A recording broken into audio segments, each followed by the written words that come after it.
And we're live.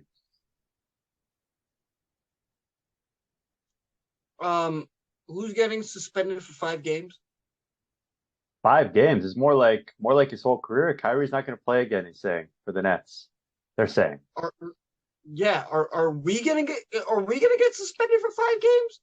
Skip? I don't know, man. We'll Like, see. We'll see. I don't know. That's up to you guys out there. But good afternoon, good morning, good evening, ladies and gentlemen, wherever you are, whatever time it is for you right now. Just know that you are locked in on To the Point with Skip. and the King. You guys know what to do. Go down there, click subscribe, click like, find us on Spotify, Amazon. Wow, can we say that now? Apple. Hmm. You guys can find us on Instagram, Twitter, Facebook. You guys know what to do. You guys can find us on YouTube, which is hopefully where you're watching us. And if you're not, you're bootlegging and you owe us some money. Now, speaking of that, we would like to thank our sponsor, WeDoLaundry.ca. Ladies and gentlemen, it is a great service. They will come to your door, pick up your clothing, wash it, fold it, and bring it right back for you. And if you use the code, what, Skip? What's the code? To the point. There we go. You get a 5% discount, which is absolutely awesome. And it's a very, very affordable service. And you guys might want to take into it. Skip and I have both tried it out, and it's actually phenomenal. Uh, so, but other than that, speaking about talking about airing out your dirty laundry, Skip. Whoa, how about the fact that Pascal Siakam is out? Now, before I ask you the question, can I preface it? Preface this? Hmm. May I? Yeah. Okay. So Pascal Siakam had an abductor injury, right? And I don't know if any of you have experienced it. I have as a goalie playing hockey. It's a very painful one, and it lingers and it stays with you for the rest of your life. Uh, it, it's a hard one, but Skip, now that he's out, um, what do you think about Pascal being out right now? Like, what is your overall? Because we've seen the last two Chicago Bulls games, and we've seen what he can do, but we've also seen what the team can do. But what do you think about him being out specifically? Well, I mean, first of all, it's a huge loss, obviously, right? I mean, Pascal Siakam was playing. We were saying he was playing at an MVP level. Either way, he's playing like an We did all-star. say top five Top in one of 20 in our the shows. league in points, rebounds, assists. He's a good defensive player. And the key really, I think, for what he does for his team is he organizes the offense in the half court. He makes things functional. He is the guy that draws the double. He's the guy that drives the lane. And with him out of the lineup, we saw in these 2 games against Chicago. I mean, Raptors can still do a lot of things that they can do. They can still play good defense. They can still do lots of things. But without Pascal out there, you don't have that same ability to carve up the defense, that same idea to create collapsing lanes, to create open 3-point shooters. We saw the 3-point shooting really struggled the past 2 games. Some of that was probably dumb luck, but some of that was probably just guys were not getting open. Um, yeah, so I think losing Pascal is really going to hurt in that sense. If you want to look at the broader picture, if it is only a 2-week injury, that's sort of the timeline to be reevaluated. But if you look at the teams the Raptors are playing in the next 2 weeks, it's a very soft schedule. I don't think they play a team above 500 until next Saturday, the 19th, which is like 4 games from now. You got Houston, you got OKC, you got Detroit, you got Miami, who's a good team, but they're off to a bad start. And I might have missed, I think there's an Indiana game in there as well. So you got a really, really easy schedule. So if there is a time where you'd say a Really, Pascal Indiana and injury, Miami's easy. Indiana's easy. Miami's not easy, but I mean, if Miami's your toughest game in a 5 game stretch and they're struggling, I'll take that any day of the week. And so the reality is, if there was ever a time for the Raptors to take a step back and sort of see what we've got without Pascal, see who else can step up into the void, this kind of 2 week stretch is actually a perfect time for it. Now, if the injury lingers, if it's 2 weeks and then he's reevaluated, it's another 2 weeks and it's another 2 weeks, that's going to be a problem because the Raptors cannot be their best version of themselves without Pascal in the lineup. But as far as a good time for an injury, this is a really good time to let other guys cut loose a little bit in more of a low stakes practice type scenario where you're beating up on bad teams.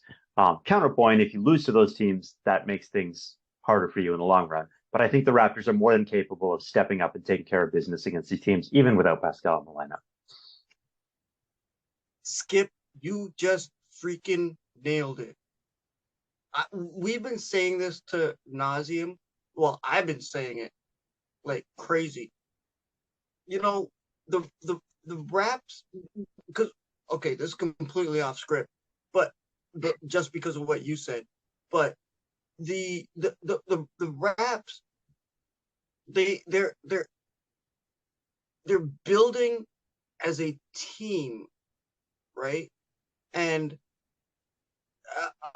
Pascal being out, we've had Freddy out for 2 games. You laughed at me for that one, but I told you 10% of the league. And Scottie being out as well. With Pascal being out, you just freaking nailed it, my brother. Like, so now I have to ask you, since the Raptors are still on a roll, right? You can say right now they're currently 5th in the league, in the Eastern Conference. I wouldn't say they're on a roll. They're 6-5, but they're fine. They're fine. They're fine. So now I have to ask about the team itself building without Pascal.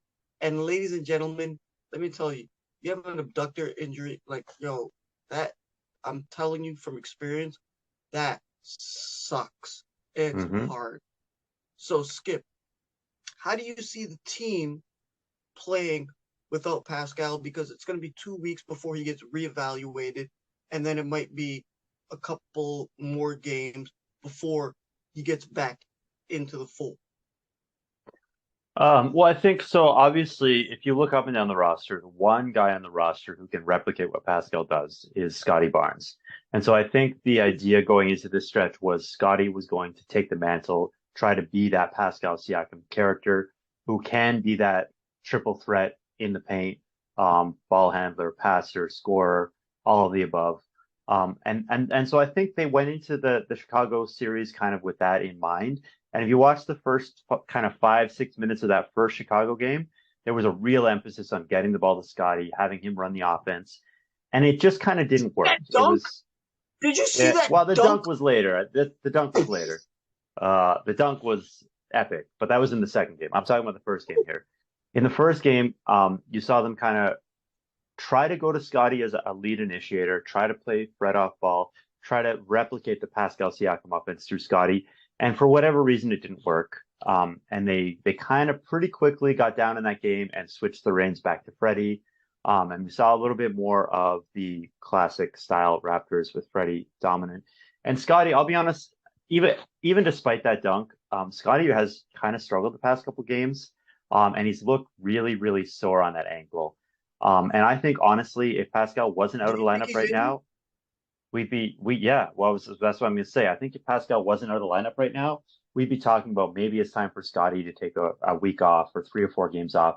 If you remember when he got that ankle injury and he missed 2 games, I said, I mean, that's going to linger. That's not an injury that you come back from, in like 3 days, right? Like you might be able to move around on it. Okay. But it's still going to be sensitive. It's still going to aggravate every time you land on it wrong.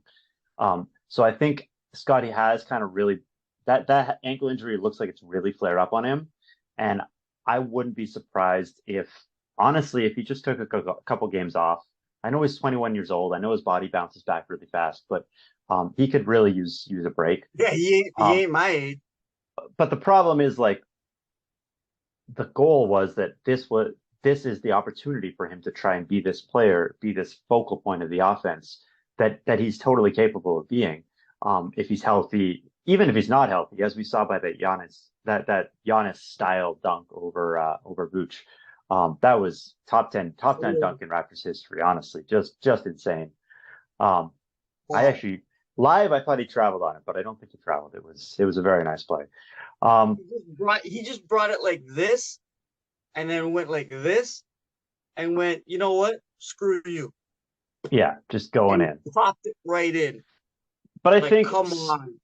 so. Even beyond the Scotty question, I think you can sort of look up and down the roster and say, okay, who's going to That's replicate? one play. We're talking about him in general. Yeah, yeah. Well, I'm moving past Scotty now. Like, I think another guy that sort of has had the opportunities to step up and hasn't necessarily seized them is you look at OG Anunoby. Obviously, I'm not talking about his defense here. His defense is defensive player of the year candidate. DPOY. He's a monster on the defensive end.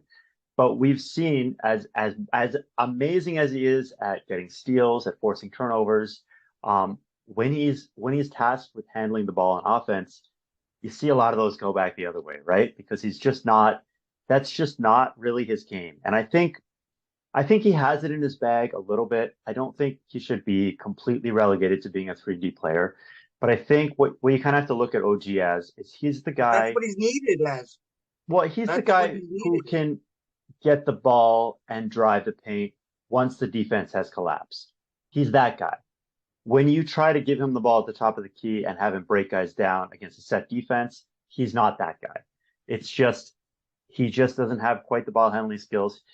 Obviously, I mean, when he finishes, they're beautiful. I'm not saying go away from it completely, but that's again, we get back to how Pascal is so important.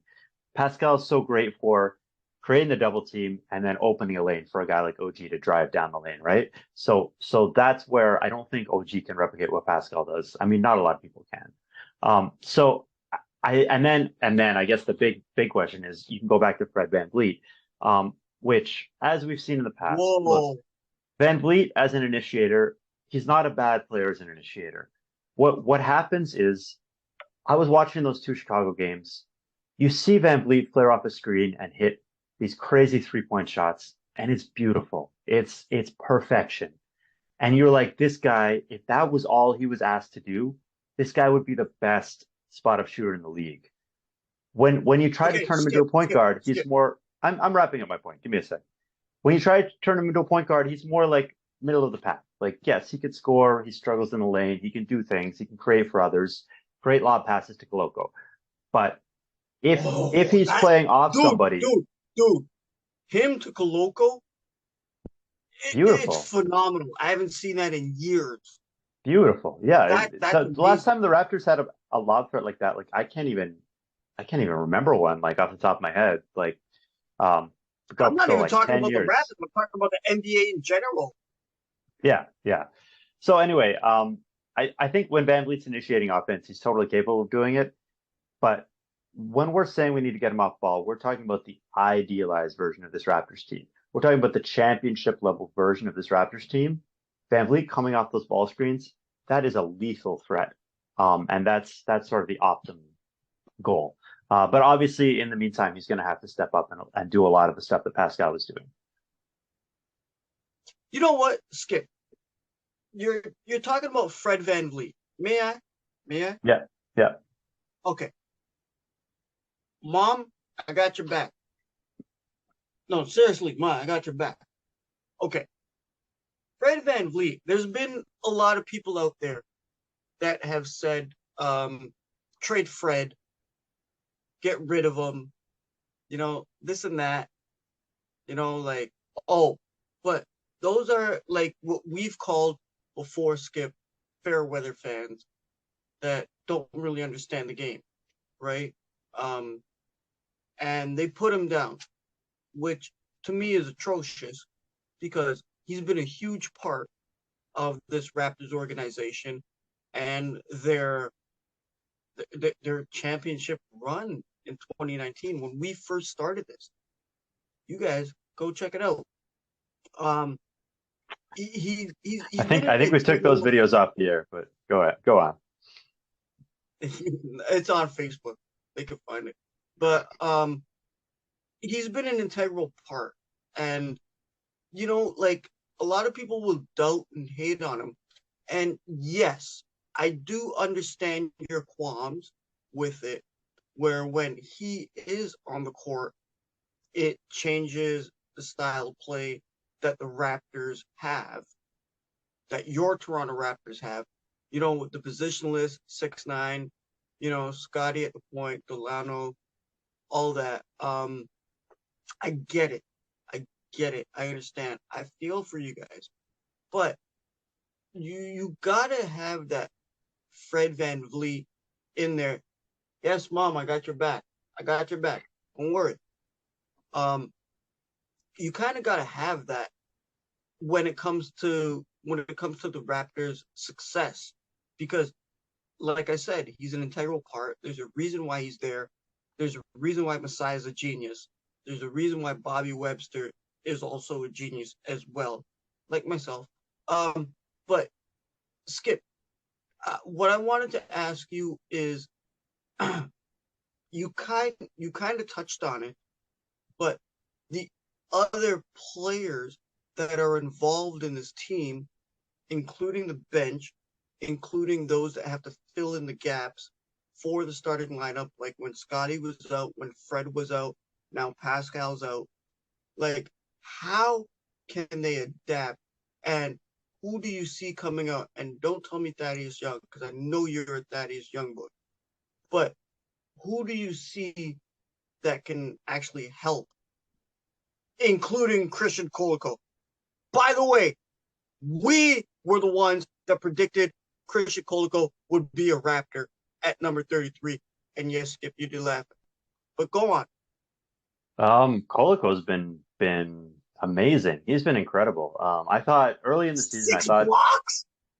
yeah, six blocks. Earlier in the season, I thought he was just a ceremonial starter, but I mean, the defense is just so much better with him out there. I mean, obviously he's going to have rookie mistakes. He's going to have little struggles here or there.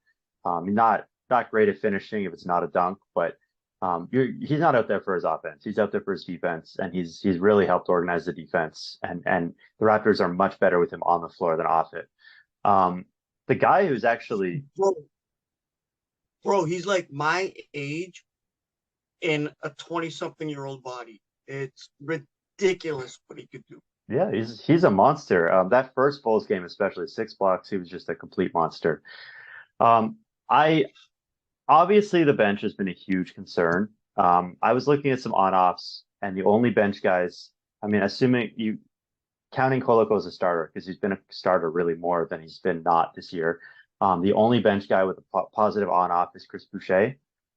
He's been pretty solid this year. Obviously, he had a tough game against the Bulls yesterday, but he's been solid overall.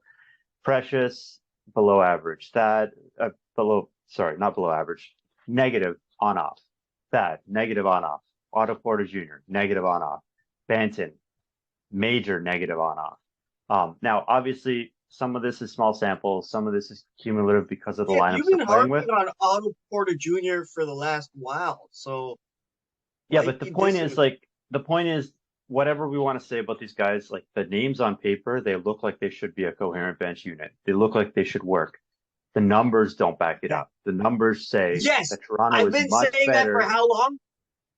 Yeah, well, the numbers say that the Raptors are much better with these guys not on the floor. The starters win the games for the Raptors, and the bench gives it back. That's really been the pattern for the past year and a half, 2 years. And I don't know if it's because these guys are not as good as we think they are. I don't know if it's because they don't get enough reps to get in rhythm. I don't know if it's just, because it's a small sample and there's some variance there. But honestly, it's hard to argue with the trend, right? It's hard to argue with the trend that the Raptors starters are what buoys the ship. And then when honestly, what you just said, you just said it. They're not getting enough reps. And that's what I've been harping on, bro. I think there might be something to that, but I think there's also a bigger question, right? Which is we talk about with Pascal being out. We talk about with Pascal being out, the Raptors struggle to initiate offense. We're cooking without spice, ladies and gentlemen. That's the thumbnail you clicked on. Yeah. So with Pascal out, they already struggled to create offense in the half court, even with the starters out there. You plug in a couple of bench guys in the lineup, and suddenly there's just not a lot of creation out there. I mean, as much as we like to say Thad Young can be a bit of an initiator, he has not shown that this year. Otto Porter, he's a finisher. He's not an initiator. Chris Boucher, he's a finisher. He's not an initiator. Precious Achua, he's again a guy you want to get the ball at the end of the shot clock, not the beginning. So you got to have these guys out here with a shot creator or two shot creators, and suddenly the offense really bogs down. Some of these guys aren't quite as adept on defense. Obviously, I don't want to slander Otto Porter or Freddy Sung, who both have good defensive reputations when they came over here, but playing solid on ball defense on another team is a little bit different than trying to play the Raptors sort of scrambling style. And a guy like Otto Porter, I mean, he's obviously coming off an hamstring injury, but he doesn't seem to be quite there yet in terms of keeping up with the chaotic defensive schemes that Toronto is running out there. So there's lots of different reasons for it. I think. Let me pick your brain for a second. Sure. You just said they need playmakers. So off of the bench, who would be your ideal playmaker that the Raptors have available? Well, I mean, the only one they have is Banton, or I mean Flynn, but both of those guys have not been productive this year. What you have to do is you have to stagger. And why have they not been productive? They just haven't been able to create. I mean, it's small. It's a small sample size, so it's a little bit unfair to judge them based on 4 minutes a game, 5 minutes a half. Like they haven't really had the opportunities to really learn in the moment. There we go. You just answered my question in the rhetoric sort. Yes, but even acknowledging that, it does seem like maybe these guys. It's a big step from dominating summer league, creating in summer league, to trying to create against NBA defenses, set NBA defenses. A guy like Delano Banton has not shown that he can do what he did in summer league in Why'd you say NBA. That he can do what he did in summer league in the NBA. So I don't think they're relying on Banton or Flynn to be those guys. I think the answer is you got to stagger these bench guys with starters. And Nick Nurse has been trying to do that. And for whatever reason, it just has not quite worked. And one thing I think is kind of interesting is you think about the way the Raptors create offense. It's such a struggle anyway. But if you have a Pascal, a Scottie, and a VanVleet all on the floor at the same time, there are multiple initiators at a given time, right? So if the defense locks down on one guy, you can spin it to someone else who can create offense. When you're rolling out these bench lineups, even if you have one initiator out there with the lineups, right? It's like, okay, if VanVleet is out there to create offense, well, it's just the ball handler, right? Educate me. Just the ball handler, just the guy who's tasked with breaking down the defense, having the ball in his hands. So you say you run that bench unit with Fred VanVleet, right? Initiator. Great. Now the defense locks down on Fred VanVleet. If he spins it out to somebody, that player can't necessarily do what he needs to do with it. It's the ball stops, the offense bogs down, and they just struggle to get anything out of it. For example, I saw last game, right? We've been talking for a while about the Raptors. That was Monday night. Yeah, right? So the Bulls game, end of the third quarter in the Bulls game. We've been talking for a while about it would be great if the Raptors could surround Pascal Siakam with 3 or 4 excellent 3-point shooters. Yes, and then have. So in the third quarter, they ran out of lineup with Trent out there. They had VanVleet out there for a bit. He got subbed out for Flynn after a minute. And then they had Otto Porter Jr. Those are like your 3 best 3-point shooters. So in theory, that lineup should be able to score, right? But instead of an initiator out there, you had Chris Boucher and Thaddeus Young. Now, with I thought from Pascal the eye test, Otto Porter was pretty good. What's that? I said I thought from my eye test, I thought Otto Porter was pretty good. He wasn't great in that game at all. But this isn't to slag on Otto Porter. My point is about if you have Pascal out there with those 3 guys, right? Trent, VanVleet, and Otto Porter, you can create easy 3-point looks. You can create open 3-point shots. What I saw in the end of the third quarter of that Bulls game is, yeah, you have great 3-point shooters, but they're covered. It's like no one's creating anything. There's no actual offense being created. And so everyone's passing, everything's up, and then there's, the lineup ends up going -3 in like 3 minutes. So it it's like these are the little things where it's like the Raptors could get to a different level if the bench was utilized properly, but you need an initiator out there, and it's hard. It's hard. Stick, you're using my words. If they were utilized. Yeah. So anyway, please go on. You're no, you know what? You know what? You're almost as bad as when TSN uses OG oh my, which is what I created. now it's OG oh my. You guys listen? Yeah. I So came up anyway, with this it. all comes back to Yeah. the fact that Pascal's out. And this stuff has already been percolating for a while now, and I think it's going to be tough for them to really kind of find their perfect groove while he's out. But at the same time, it means a little bit more run for these guys, a little more reps for these guys. Maybe they'll find a little something. Maybe Thad can really Oh, step up and be that initiator that we're hoping for. But anyway, these oh, are some of the things that so do you think there's promise with what the Raptors have on the bench now that Pascal is out for at least 2 weeks, at least minimum, I right? wouldn't And say then even when he promise. comes back, it still hurts. Do you think there's some promise? I mean, promise, sure. I wouldn't say promise. Like, I don't see this suddenly flipping a switch and becoming an excellent bench or anything. I think what you're looking at is a way to improve so that the bench isn't -10 every game, it's -4, or it's like breaking even. I think they're going to have to find their rhythms a little bit. Again, Otto Porter just came back from injury, probably isn't fully healthy in the groove yet.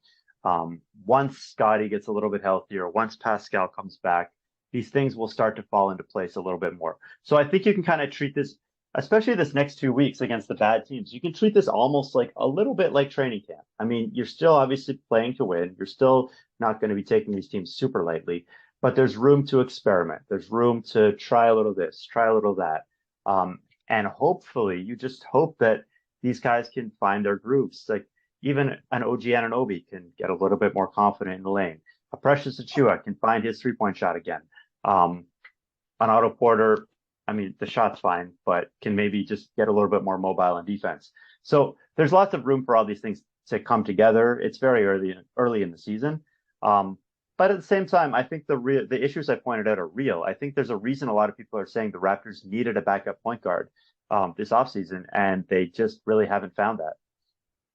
Well, Skip, you just said a few things right there that people need to hear, and I would like to address it, if I may. Um, yes, the next few games while Pascal is out, those would be considered easy game. They just did go through the hardest stretch Mm-hmm. that they had to go through for the whole season against top-notch teams.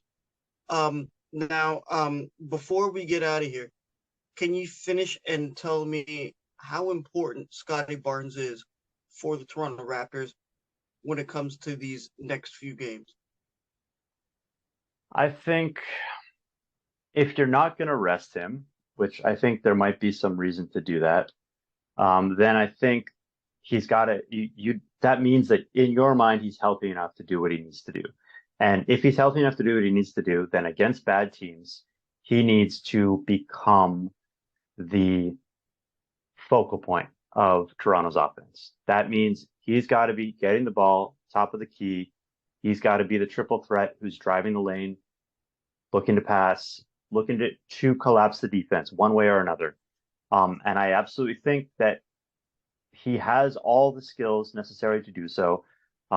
Obviously, it's different when you're being tasked with being a primary point guard and the other team is zeroing in on you. These are some growing pains that we're probably going to have to go through. And against bad teams, I think is the right time to do that. So yeah, I think absolutely these next couple of weeks could be a great growing opportunity and learning opportunity for Scottie. And I think he could really start to do some damage and become a better player for it. We'll It, just have to it see if it comes together for him.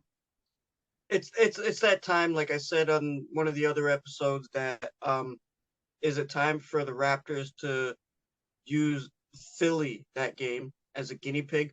You know what I mean? Just to see what they got, right? Just to see how they can hold themselves and just to see what they can do, because it's a marathon, ladies and gentlemen. It's not a sprint, right? They got to think of the playoffs as well. Well, Scotty Skip, has do to you have learn. anything? Scotty has to learn how to think of himself as the best player on the floor. Skip, do you have any? We're short for time. Do you have any last things you got to say? Just say it real quick. Um, I know you don't, but go just ahead. just when I was looking at the on-offs, I was astonished because every single starter in the Raptors lineup has a terrific on-off. They're all plus. I think Fred's only got +3, but most of them are like +10, +15.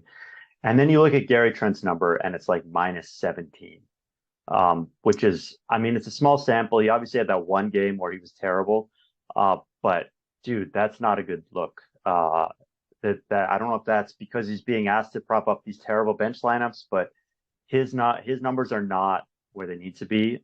So maybe there's a starting lineup shuffle in the not too distant future if that keeps up. But yeah, Gary not as good as he looks.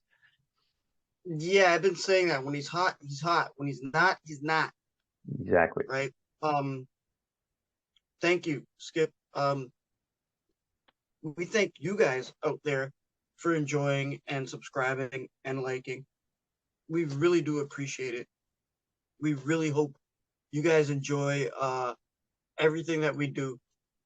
We really hope we have some things coming down the pipeline for you, ladies and gentlemen, and we hope you support and enjoy the show and our fantastic guests, which we don't have any today. Yeah, we got bailed on today, but that's fine. We'll have someone next week. We'll have someone on no, Skip, not next week, during the week. We'll have Mhm. somebody on. We'll get somebody on for you guys, just so you don't have to look at our ugly faces. Um, I'm not talking about me. I'm talking about Skip. I'm joking with you, Skip. You know I love you. So, guys, thank you very much again. We really do appreciate it. So, on behalf of myself and Skip, right? Yeah. Good afternoon, good morning, good evening, good night, and Peace.